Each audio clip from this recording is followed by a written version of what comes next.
Nutrition, 5th edition, Chapter 14, Sports Nutrition, Part 2. In Part 1, we finished with talking about ergogenic aids, the different types. Some more types are caffeine, sodium bicarbonate, iron, and beta-alanine.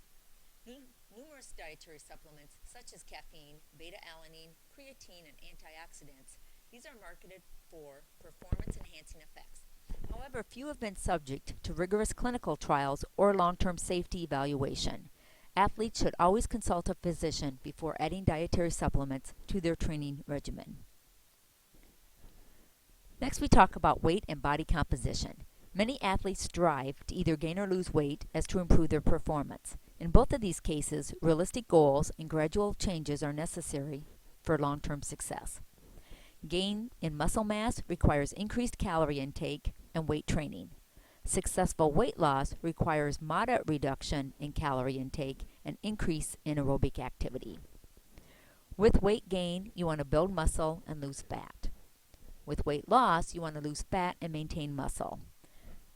Avoid weight control efforts that involve fasting, excessive sweating, purging, diuretics, or laxatives, as all these are detrimental to health.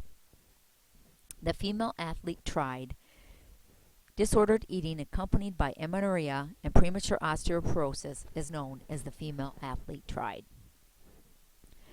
Just to cover some of the main topics in this chapter, slow twitch fibers. With a sufficient supply of oxygen, slow twitch fibers, known as ST fibers, can maintain muscular activity for a prolonged time.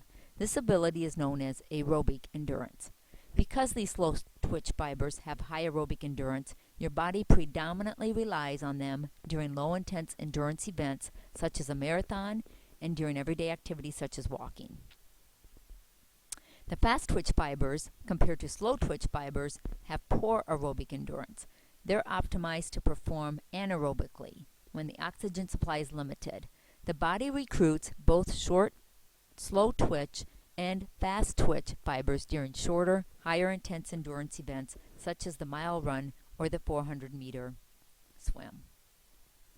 Pound for pound, women's muscle have smaller muscle fiber cross sections and less muscle mass than men. But for a given amount of muscle, however, there's no difference in strength between men and women. This slide shows a structure of skeletal muscle, the muscle fiber bundles, the muscle fiber, which is the individual muscle cell, the connective tissue surrounding the bundles, the microfibril, the myosin, and the actin.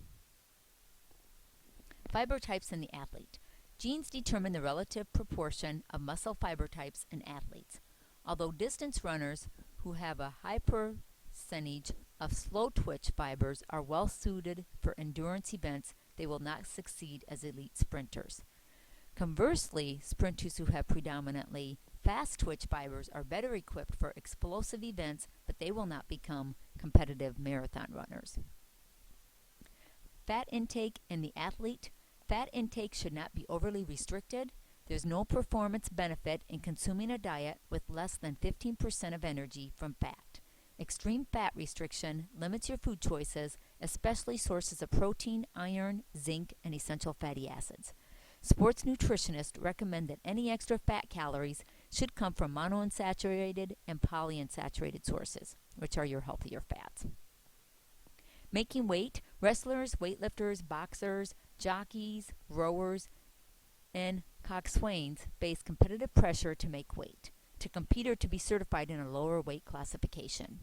In order to make weight, such athletes often resort to pathogenic weight control behaviors such as fasting, using diet pills, following a fat-free diet, using diuretics or laxatives, or excessive exercise. Repeated cycles of rapid weight loss and subsequent regain increase the risk of disordered eating, fatigue, psychological distress such as anger, anxiety, and depression, dehydration, and sudden death. Glycogen depletion and fatigue. This slide just shows a chart as far as the exercise time and the muscle glycogen, as far as moderate, very extreme, and becoming perceived fatigue.